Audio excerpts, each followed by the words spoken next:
Welcome everybody to another episode of Pickles House. I'm very excited for today. I got a good friend of mine in the comedy scene here.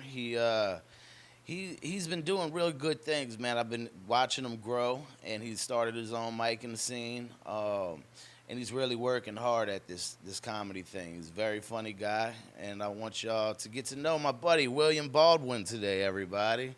Yeah, what's up, my brother? Hey, what's up? Good to be here. I'm here for my pH balance. Your pH balance, get that pH balance in your life, baby. Pickles house, all right. Hell yeah, I love it. How you doing, man? I'm good. Yeah. I see you starting off with the Jägermeister. Oh today. yeah, it's feel like I'm in high school again. Hell yeah. That's the vibe we try to create here. High school vibe. High school vibe, Yeah. baby. Get nice and comfortable. I am, yeah. Thanks for this fire is good. No problem. I know it's June good. in Louisiana. It's good to have a fire going during 90-degree weather outside. What's up, my brother? This is we get to know the person on here. So tell me a little about yourself. Where'd you grow up? I grew up like Brandon Bruffett in the sticks. He's from Monroe. I grew up in a place called Farmerville, Louisiana. Farmerville, Louisiana. Yes, What part of Louisiana is that? It's right outside of Monroe, so up northeast, I guess. But it's horrible. Why is it horrible? It's not horrible. It's just it doesn't have the stuff that I need to do this. We don't have a good Farmerville does not have a good comedy scene. Right, I get that. But growing up, how was it? It was okay. It was kind of boring. We had nothing. I grew up in a town of 2,000 people. Oh wow. Yeah, I used to drive. I drove 20 miles just to go to school. Ooh, shit. Gas was $5 a gallon or whatever. Wow. Yeah, it was horrible. And then if you want to go see a movie, movie theater 40 miles away. So, Yeah. So your elementary school had a couple of people in your class, right? Yeah, I think I graduated with 50 or 60 people. And at least you graduated, baby. I did. You graduated. I made it. You got yourself to middle school. In Farmerville, do they have middle school or just it's like a middle high school? No, we have real school. I did. I went to public school and then I went to private school for high school because my dad had an amazing. My dad was a physician and a lawyer, and he went to Berkeley, Stanford, all these amazing places. Nice. And he's just like, dude, we gotta do something here. Where'd you end up going for high school? I went to Cedar Creek High School. Cedar Creek, where's that at? It's in Ruston, Louisiana. So you had to live out there when you went there? Well, it's like I was saying, it was 20 miles away, so I would drive 20 miles to school Every day. Every day. Every day. From elementary school to fucking high school, you would do that? No. In elementary school, we had a public school, Okay. in my town, yeah. But when it came time for high school, I think my dad kind of, he had a ton of kids, so he can't send all his kids to private school the whole time. Yeah. So just on your way out, you just hit private school real quick and maybe. He was like, this one might have trouble. Let's put him in a disciplined area. You try to, yeah. He pick and choose. How many brothers and sisters do you have? I have 2 real siblings, then I have 2 step siblings, and then I have 4 half siblings. Damn. Yeah. Were they all under the same roof? Mm-hmm. Really? Yeah. So hold on. 2 step, 2 whole, 2 and 4 half. Mm-hmm. So okay. Yeah. That's 8 kids or 9 kids with you. What is that? I should know this. You should know this. I think that's 9, right? I think that's 9. Yeah. Yeah, 2 for me. Yeah. So what are you? Where'd you come out in the mix? I'm the first of my batch. You're the first. You're the The 2 stepbrothers are older. Okay. But of my batch, I'm the first in the group. Yeah. Okay, so you're the oldest, basically. The Yeah. steps, they're older, They're older, but you're the first blood. Yeah. Okay. Of the seed. Of the seed. The first of my seed. Yeah. So I think. your dad was with a woman who had children already then. Yeah, my mom. Or no, those. Or your dad had children? No, No, it had to be your mom. My stepmom had 2 kids already. They were older than me, which I consider them, brothers too. Because we all grew up together. It's not like, oh, you're not fully blood or whatever. Yeah. No, you're blood. Yeah, we went through the trenches to get the trenches of childhood together. Tortured each other for years. How old are you right now? I'm 34. You're 34? Yes, sir. Right. So let's see. Did you have what was your first influence back in your childhood about comedy? Do you remember? Yeah, when you're, and I hear you guys, because I listen to the podcast and I hear you guys talk about it, it seems like when you first, the younger influences are kind of the more mainstream ones. So I saw stuff Jon Stewart and Carlin and stuff like that. Okay. So those were I saw those. How old were you? I was just a kid. I don't know, man, maybe 10, 12 or something. But I remember watching The Daily Show, and it was with Jon Stewart, and it was just so awesome. I was like, this is so much better than just regular news. Yeah, it is. It's fun, It's I used to love Conan.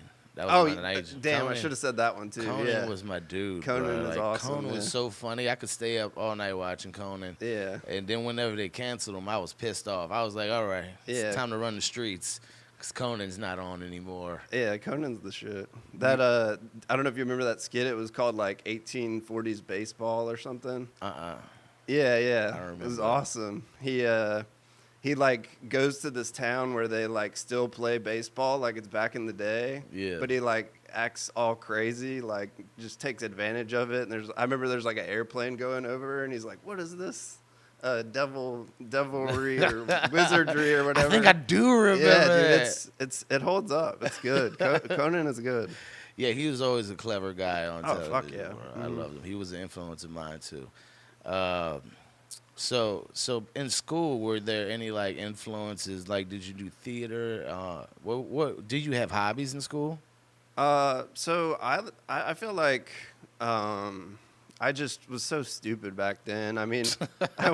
I don't know. Not that I've arrived, but I remember I did a theater class, a speech class, and the teacher, I think her name was Miss Earhart, and she was like, "Oh, you have a knack for theater and the stage in some way or another."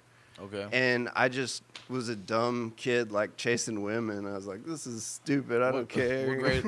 What grade was that? That was probably 9th or 10th grade. 9th and 10th grade. Mm-hmm. Okay. Yeah. It was a cool class though, because you it's kind of like a stand-up class, because it's speech. You just go up there and write a thing and then deliver it. It's stand-up. But I was so stupid back then that I was like, I'm gonna go to college and get a real job, and fucking horrible, dude. Horrible. Did you get laughs standing up doing your thing? Yeah, I always tried to make the stuff funny. Yeah. Yeah, definitely. Nice. All right. So 9th grade was your first time trying to stand up in front of a class and or a group of people. Uh-huh. All right, well, I dig that. Yeah. And then I would go to, I don't know, maybe I'm getting ahead of you. If No. you want me to just go into 9th grade?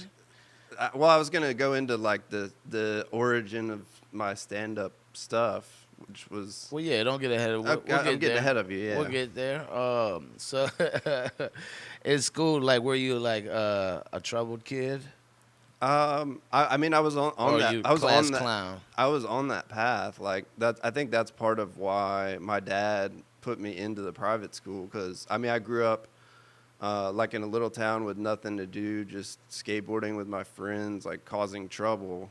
And what's trouble look like in Farmersville? Well, I got we were, you won't believe this, but we would street race, in a little hick town, yeah. And street racing vehicles. Yeah. And how old were you?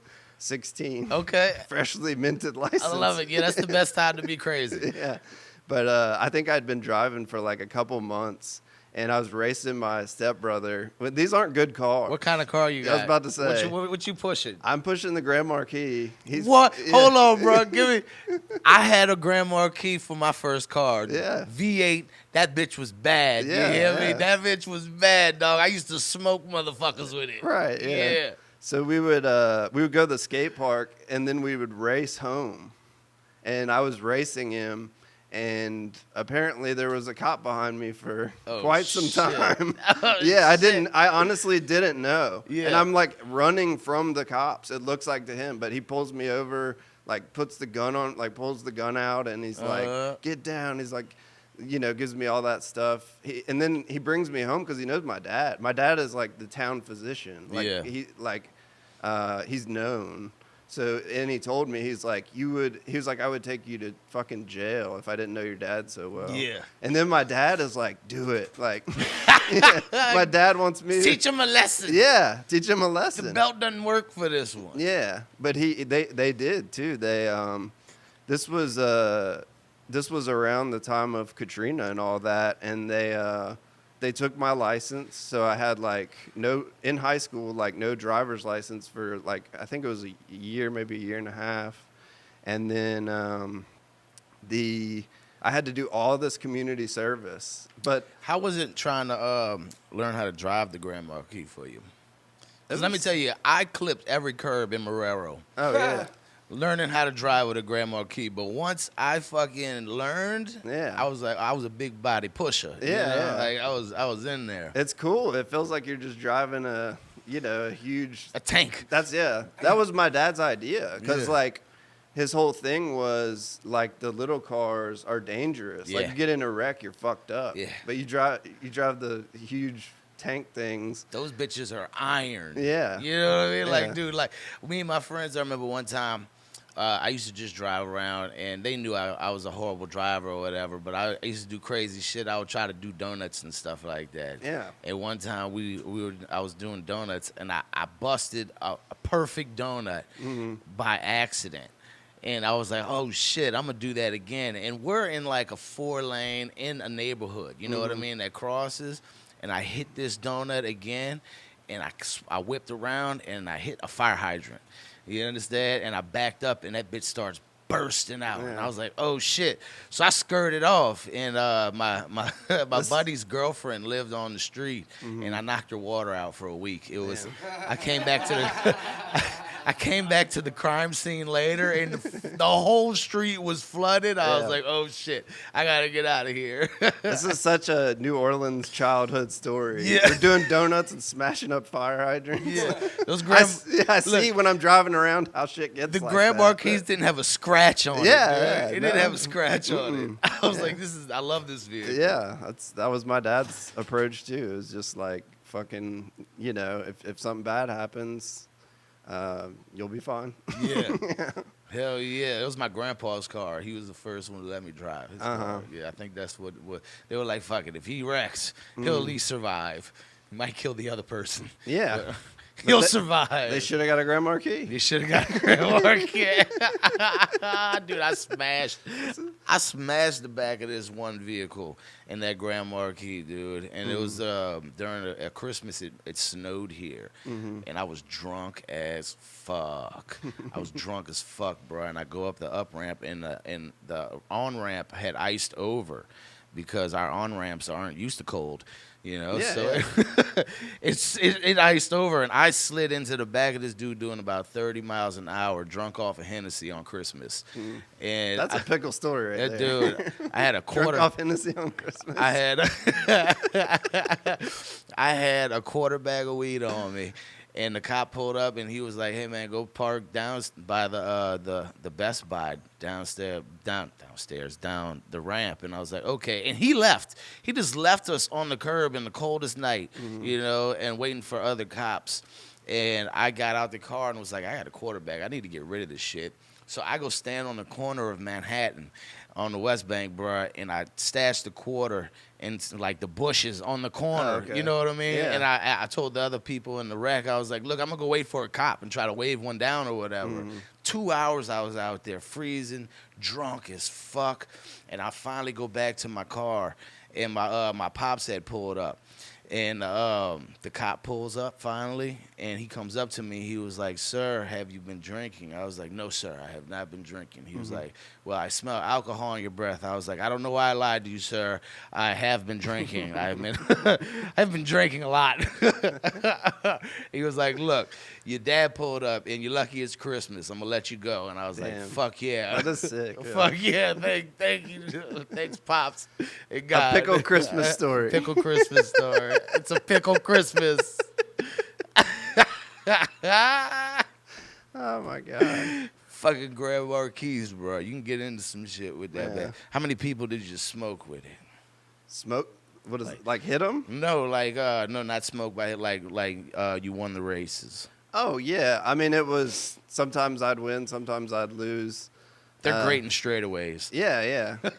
No, I remember, people would have all those, like, little Honda cars, and they'd be like, zzz, like at the red light. And Civics? I'd just be like, Yeah. sometimes you'd win, sometimes you'd lose, but Yeah. it was fun. I'm not going to lie, in that last story, I thought you were going to, while you were in a drunken car crash, you were going to get the weed and go deal. No. I thought you were just going to go to the corner and start selling. That was smokable right there. I only kept the best shit on me. Okay. That was the smokable Oh, right okay. there. It was Christmas. It's not Pickles stepped on stuff. It was the high grade. All right. I went back the next day and got it out the bush. Mm-hmm. Yeah. Christmas again, yeah. It was Christmas all over again, man.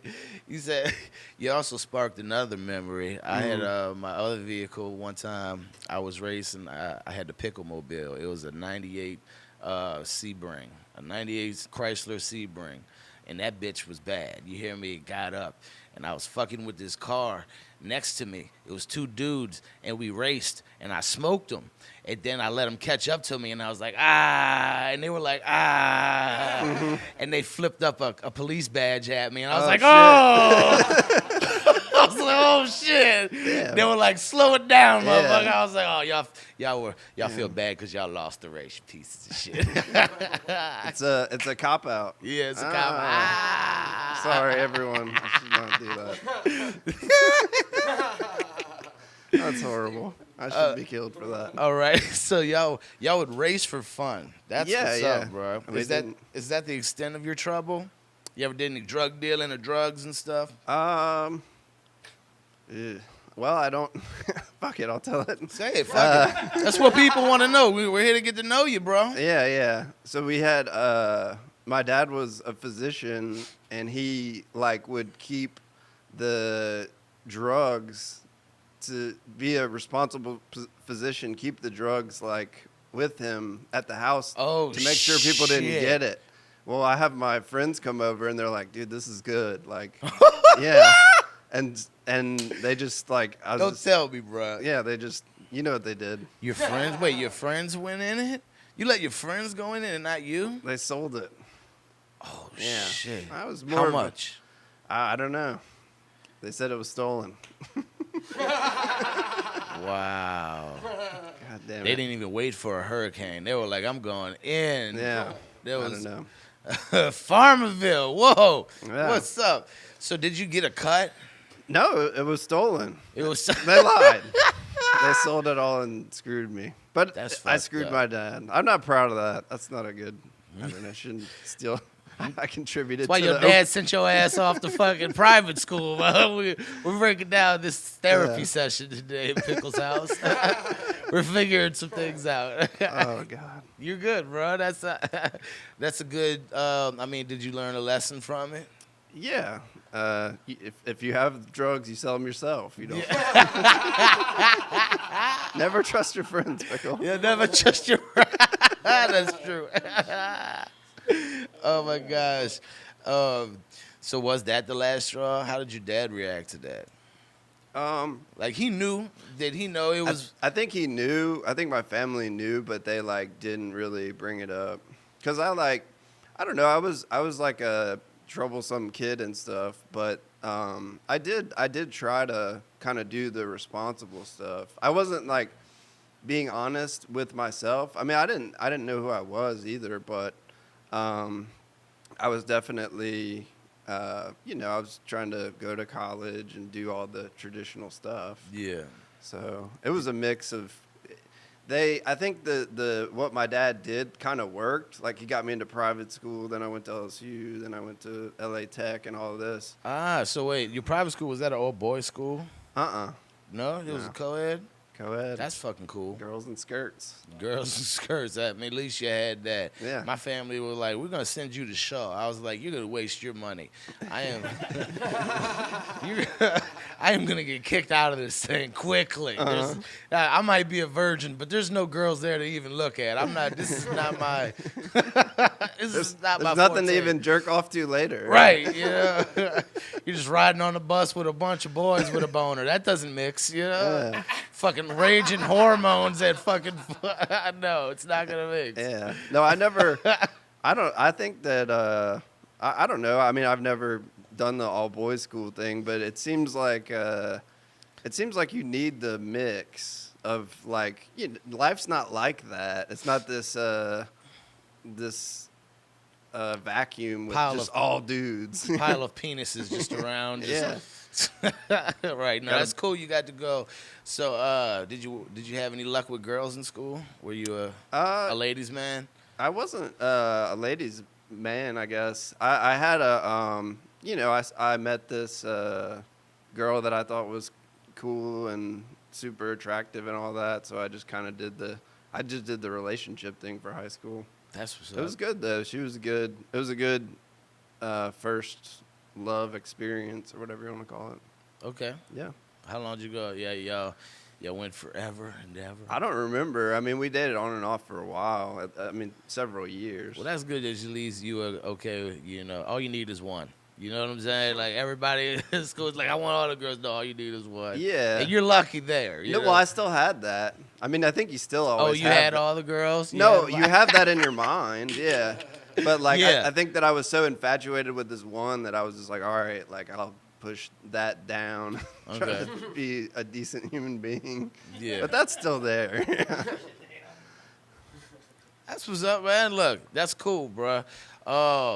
So college, you went to LSU, bro. Yes, sir. You went to LSU. Let's hear a little bit about LSU. I never not got to go to like a big university like that. But I always wanted to do that college, but I never got the chance to. Yeah, I went to the University of Marrero. What is that? It's the streets. They do haircuts. That's the streets. Haircut school. Yeah. No, I had a buddy who did haircut school. I was like, nah, I sell drugs. I'd rather sell drugs. Yeah, it was. So I went for undergrad. I went to LSU, a big school, and then for grad, I went to a small school, Louisiana Tech, which it's like a big college. It's fun and football and hoorah and all that, but you got to go to the stadium and watch LSU games and shit. I went to one blackout drunk. I'm not big on sports. Is that look? That's what LSU students do. You blackout drunk at the bitches. When in Rome, yeah. Yeah, at exactly. the Coliseum. Yeah, I'm at the Coliseum. Yeah. Watching gladiators. I might as well be trash. Death Valley, baby. Yeah. Fuck yeah. So yeah, but I just I didn't like the. Did you party a lot? Yeah, I mean I drank too much. Did you run naked through the quadrant? I did not. I did. I woke up disheveled one morning, like all my clothes ripped up and all this stuff, and I was like, "What happened last night?" And they're like, "Oh, you don't know?" And they're like, "You just whipped it out, and you're just pissing on the wall, like on the dance floor, like where people are in the club, like dancing." I'm just peeing on the wall. Yeah. You ever do that in your house? You know, like you wake up and I thought the closet was the urinal. My friend did that at a girl's house. I thought my bed was the. Yeah, he peed like in one of her plants. It was like a one night stand. At least he watered the plant. He watered the plant. Yeah. That's. Oh God. That's great. Yeah. Is that your craziest story that you remember from don't remember but remember from high school? I mean college. From LSU. Yeah, from LSU. That's up there, yeah. Because they said that, like, the reason I was all beat up and torn up because they, like, kicked the shit out of me and then, like, threw me out like in a cartoon, you know? Oh, like, wow. Yeah, which was deserved. Yeah. You got that real get out of here. Yeah, I did. Yeah. That real get out. So did that happen to you a lot in life? What's that? Just Like getting drunk and being an and idiot, getting kicked out and getting. I've done some stupid things. I'm Yeah. sure you've heard that cigarette story 1,000 times. Oh yeah. Okay, yeah. Alcohol never really was my. I mean, it was, but I was an alcoholic before I was 21. Mm-hmm. I was 19, and when I turned 21, I was like, I think I need to put this stuff down. Yeah. It was you're delivering pizzas drunk at 11 o'clock in the city in New Orleans, and you're like, you know what? I can't find my way back to the restaurant. Mm-hmm. It's not a good thing. we would never do anything like that at New York Pizza. No. Shout out to the New York Pizza family. Shout out to New York Pizza, William Baldwin. If you're ever in town, he runs a great mic. I mean, a wonderful mic. This mic has been packed with people.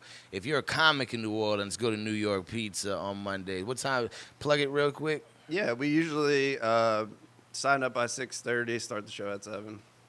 It's an amazing show. I love it to death, bro. I really do. It's a good show. It's quickly turned into one of my favorite mics in the city because of you have a great crowd that comes there. Yeah. Well, like No, go ahead. I didn't mean to It's cut you off. packed in there. You know what I mean? And they're a loyal crowd. You know. Oh yeah. For that area, they're always there and they're ready to laugh. Yeah.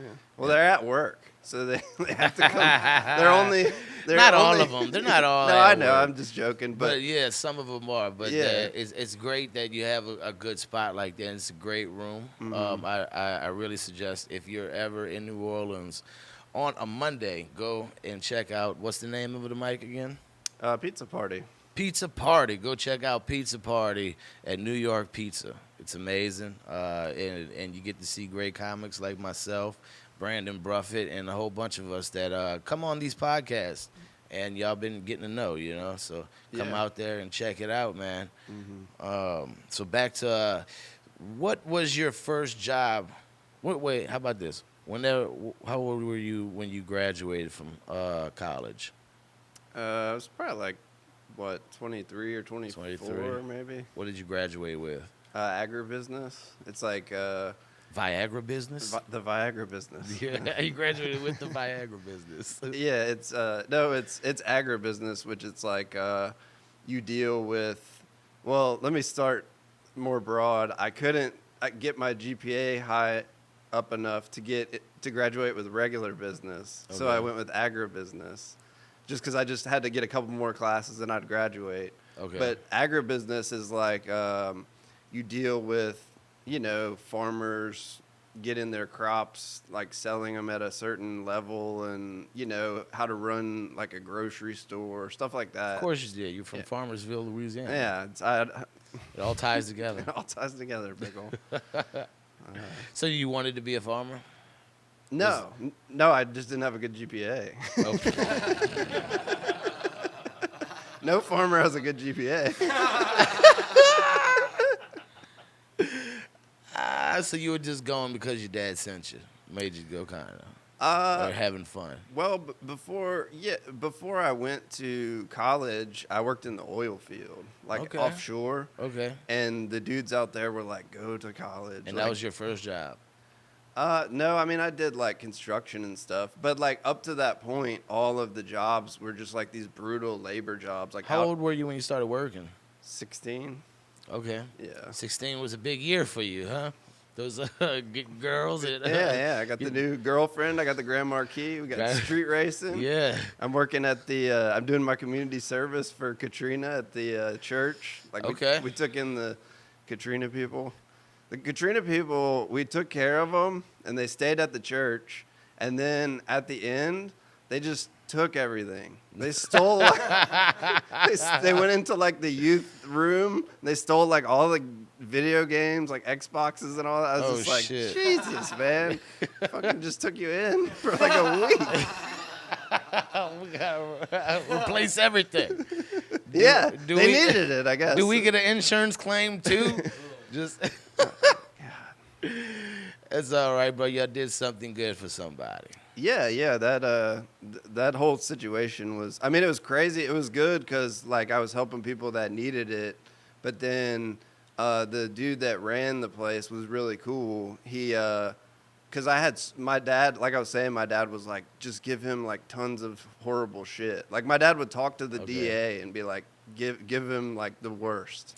And I love your dad. Yeah, I do. he's brutal, but I came out all right. Yeah, that's why. Yeah, no, he was good. He's got his own issues, but he was like, all 9 out of all 9 of these motherfuckers, you're the one. You're the one, buddy. Let's do it. Fuck, what was I talking about? Oh yeah, so the preacher guy was cool because he would let me. I had all this community service I had to do. So he would let me like work there all day and then From getting in trouble? Yeah. And then stay the night. So I would just sleep all night there. And that was bookable hours. That's me cool. sleeping on a cot next to the refugees. Community service asleep. Getting my hours in. What got you to community service? All that trouble, the street racing. Street racing? Yeah. Okay. Yeah. They hammered me with that stuff. Okay. Mm-hmm. Yeah, you can't really go to jail forever for street racing. Mm-hmm. You know, it's not like a big offense. You're just speeding, basically. Well, most places it's not so good. Now they look at it a lot. Now they look at it a lot worse. But I know some older guys, and that's all they did. Like on the West Bank, like in the 50s to like 80s and stuff like that. They street race, dude. They still do that shit. I know. I can sit on my porch in Marrero and hear the street race in the distance. I can. It's crazy. 2 ATVs going down St. Claude, like full speed. Police 10 minutes later. Yeah. Right. Yeah. I cannot imagine what this city was like back then. Like back when it was like, you know, when things were like really lenient everywhere. Like just chug a bottle of whiskey and drive around. I guess it was probably wild. It was the Wild West. Yeah. Or maybe it was the same. It's just like, well, this is kind of like the 50s. It never changed. We changed. We definitely changed over time. It's a different world today. Mm-hmm. It really is. So after you graduated college, what was your job? What was your first job after college? I got this... my friend got me a job as an accountant. Are you doing comedy at this time? I'm about to. Like, okay. This is the transition. All right, let's talk about it. So I'm an accountant. Like, I've made it. I'm like, yes, I don't have to work in the oil field. I don't have to work in restaurants. Like, I can just get, like, a lax day job, put my suit on, show up, do the bare minimum, and then, like, I'll be all right. Yeah. But it started to take, like, a mental toll on me. Like, I would show up to work every day just hating it and all this. Yeah. And then I started doing comedy. That happens whenever you get your job and you're like that's how I was too with cooking. I was like, yeah, I love this shit, and then after a while, bro, you get 10 plus years into a fucking a field, and you're like, fuck this shit. Yeah, I don't even want to come to work anymore. Yeah, and if it's not like what you're meant to do, you really start like straying away from it. Mm-hmm. You know. So. Yeah, well, I think you're not like. You know, you're not like following your heart. Like it's like that great Stanhope quote where he says, "Your instinct is your only true God." Like everything else is you don't know or anything, but like you know how you feel. Yeah, it's amazing. Yeah, it's very poignant. But I wasn't being true to myself, so I'd go to my miserable day job, be depressed, drink myself to sleep. Maybe go to a mic. it took such a mental toll on me that I wouldn't even go out and perform anymore. Do you remember your first mic? Yeah. I almost brought it. I forgot to bring it, but I had it I had like the scripted piece of paper. I still have it. Yeah. Of your first set? Mm-hmm. Okay. How was your first set? How'd that go? It was good, yeah. Yeah. It was, I mean, the jokes were good, but like I had no stage presence or anything. Or It's just me delivery. reading a piece of paper. Yeah. My friend got AIDS. It didn't help,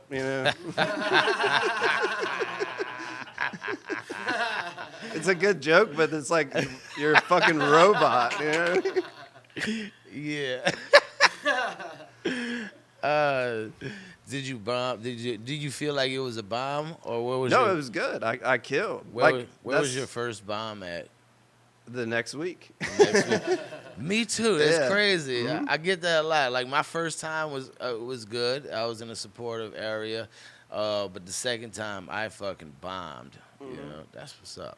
I like finding that out. The first and second time through comics, I get that a lot. Yeah. Well, that's like a comedy thing, right? Where it's like a belief in comedy. Or some people bomb first and do good second. Yeah, but almost no one does just mediocre the first time. Either you like bomb or you kill. Right. Yeah, but mine was especially great because I like went up first time as a robot, kill. As a robot. You know what I'm saying? Like Oh, yeah. reading it off the Stiff. scripted, yeah. Not in the moment at all, not fucking present at all. Yeah. And I like killed, and then I'm just arrogant. I'm like, I'm quitting this job. I got this. That's everybody. Every this open is so, micer's this is so inclination. easy. And then I go the next week. I think I knew because I knew there was other mics. Yeah. But I knew I was like, I'll wait a week. I'll be. I think that I thought that I was amazing at it, but I think deep down I knew like if you go do another mic, you might just bomb. You lose that feeling. Yeah. Yeah. You're only as good as your last show. You were riding Yeah. high. Let this ride for a week. Go Yeah. back to the same mic. Eat shit. No comedy for a year. Quit comedy for a year. Really? Yeah. That bad of a bomb. Wow. Yeah. Wow. Yeah. That happens, you know. So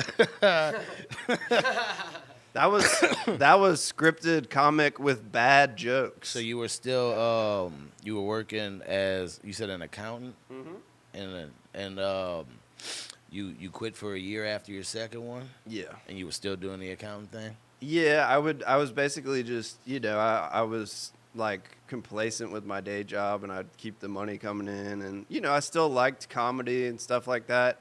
I think I spent a lot of time just kind of, not that this is a good thing to do, but I spent a lot of time just like watching comics and like reading books about it and like trying to learn. That is a good thing to do. Yeah. No, that It's is. being a student. That's good, definitely. But just the approach of, I should have been doing comedy that whole time. Yeah. But I was so just traumatized. It happens. But I'm glad you got back into it. What made you get back on stage? When did I first get back on stage? Oh, I think so.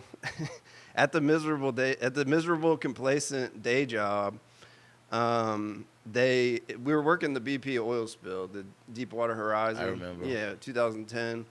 And I tried to get a claim, and them bitches denied me. yeah, everyone on the fucking Gulf Coast got one of the. BP got hammered, dude. I went through. I tried to go through the second ones. My buddy came back. He was like, "I got 10 G's, bro." I was like, "What? Fucking for what?" He was like, "Because there's no shrimp." Yeah. I was like, "What?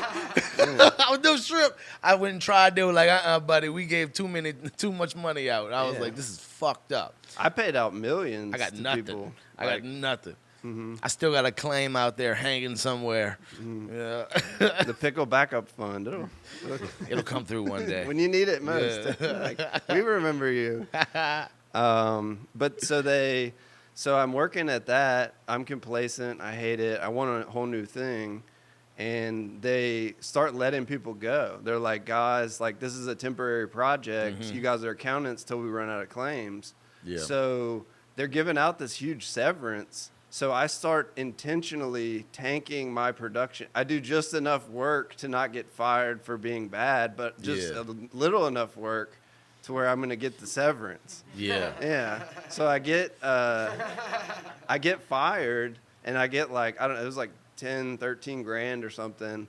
And I just moved with my friends to Austin, and then like I went and did comedy out there for a while. Okay. Yeah. How? What year were you in Austin? You remember? What year you moved there? I was in there. I was out there from like 2017 and part of 2018. 2017. That's what's up. Right before COVID, then, like a year before COVID. Yeah. Well. How's the scene out there? Well, you've been, right? Yeah. Well, I mean, I imagine it's a little different. If you're immersed in it, yeah. It's like, I mean, I'm always telling people like the thing that's good about, you know, the big scenes, like there's a lot of killer comics out. I mean, you can go to Austin now and all those California comics are running the show out there, and that's great, and you can get some, you know, notoriety and all that, but it's so much harder to get stage time. Like people don't understand that, like when you grind your way up at a big scene, like it's hard to get on stage because people are like, I lived in Portland for almost 3 months, and just the open mic at Helium, it's a lottery system. Yeah. And I had to go to that mic every week for a month and sign up, and then like eventually they let me do the show. After a month I got to do an open mic. Yeah. I mean, that's crazy. It is. That is why, like during the pandemic is when I really realized how important the stage time I was doing before. I mean, just open mic wise, dude, I was doing an hour's worth of time every week just in the open mics before the pandemic. You know what I mean? And I was heavy in my development. You know what I'm saying? Like I just started getting funny whenever the scene shut down, and I was like, fuck that shit. You know, I realized how important that shit was. Yeah. And we started making mics again. You know, 4 months into the pandemic, we just started fucking doing it again because that's the main thing. You got to get on stage to be a comic. Yeah, I mean that's like I was saying, you can get you can get like more easily noticed if you're just killing and Joe Rogan walks in and is like, who's that guy?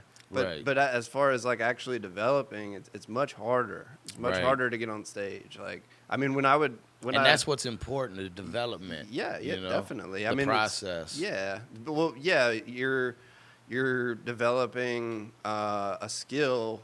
Like being on stage, not just working out jokes. I mean, that's part of it too, but the main thing is like you're comfortable on stage. Right. People don't understand how much is going on stage. Like people look at comics and they're like, I get it all the time, man, I couldn't do what you do. Or they'll be like, I think I could do that. And it's like, get on stage and you really don't realize how much is going on at one time while you're on that stage. You got to holding the mic is a skill in itself. You know what I mean? When I first started, I couldn't hold a mic. You know what I mean? I would just leave it on the stand. Yeah. You know?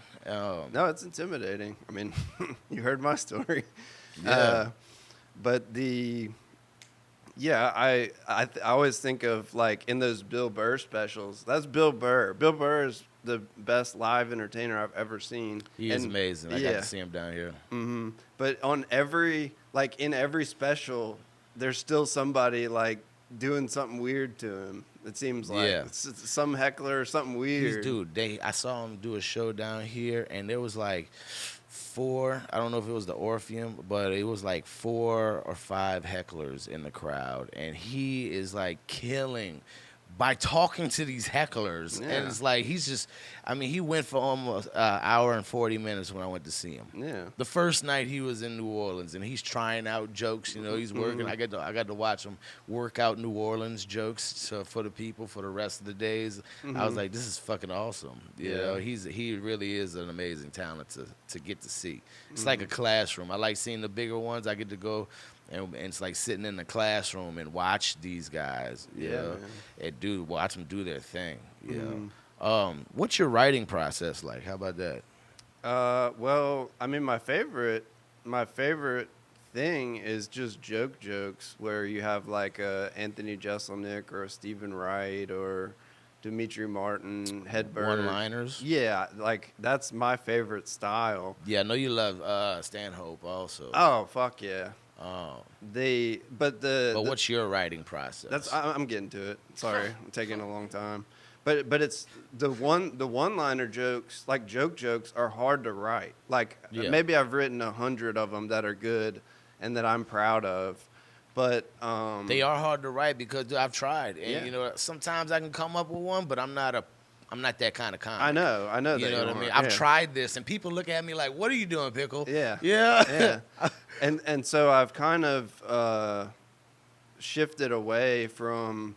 I still like those the best. If it was up to me, I would do scripted, written out jokes. But I've tried to go more into just working it out on stage, where it's like you have an idea and then you talk about it on stage, and then as you flesh it out, it comes out more organic instead of like if I can make an argument about something on paper and it's solid, but the robot is back, like it sounds all scripted again. Well, your delivery's gotten very good. Oh, these last few months. Yeah. Well, people don't understand, like, before, I mean, I've been doing comedy for a long time, but How long now? 6 years. Okay. But with year break intervals. Yeah. But like when the pandemic hit, I was living up in Maine, like with my mom. Like wow. I was bad off. But up there in the Northeast, like the COVID stuff, the comedy club up there, I think it just totally closed. Yeah. They just, it was like they were never going to chill with the COVID stuff. Right. It's like, is comedy ever going to come back? And so eventually I just said, fuck it. I'm going back to the South. Like, yeah. Yeah, I'm glad you did, man. You came out. I remember you starting to come to my mic. Yeah. You know? But I'd had a year and a half of no comedy. Yeah. No, that's what I'm saying. Like, I've watched you. Like, I remember you showing me old videos, and you've gotten that older delivery you had back in. And I was like, man, you're doing well. Thanks, you know Pickle. what I mean? Yeah. Do you have anything you want to plug besides the mic right now? No, just, pizza party on Monday nights, Pickles House. Pickles House, baby.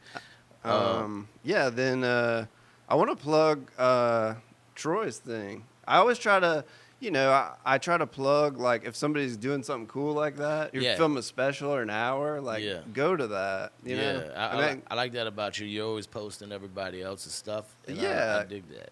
I try to be, because it's already so vain. It's like, look at me, I got the microphone. Like, you could at least be supportive of the other people doing this. Fuck yeah. And that helps bring up the scene too. It's like unity. You know what I mean? Definitely. And that's a good thing. You're a good guy. That's why I got you out here at Pickles House today, man. Pickles House. Pickles House, motherfuckers. If you ever in the city, go to my mic on Tuesday night, you guys, on Ferret Street at Another Bar. We always there. We do it from like 8:30 to 12 o'clock every week. Go Mondays. See William Baldwin. And thank you for coming on, man. I appreciate you. Yeah, man, it's been fun. It was a fun time, and we're gonna have you back. All right. I appreciate you, man. You know where to find me. Yeah, I do know where to find you, and we're gonna find you, baby. Thanks for coming kicking with us. And thank y'all for kicking it with us today on Pickles House. Y'all have a good evening, good week. Take it easy. Subscribe and like to this also. If you like this, always subscribe so you can check out every episode that comes out every Tuesday. Pickles House. Y'all have a good one. Peace.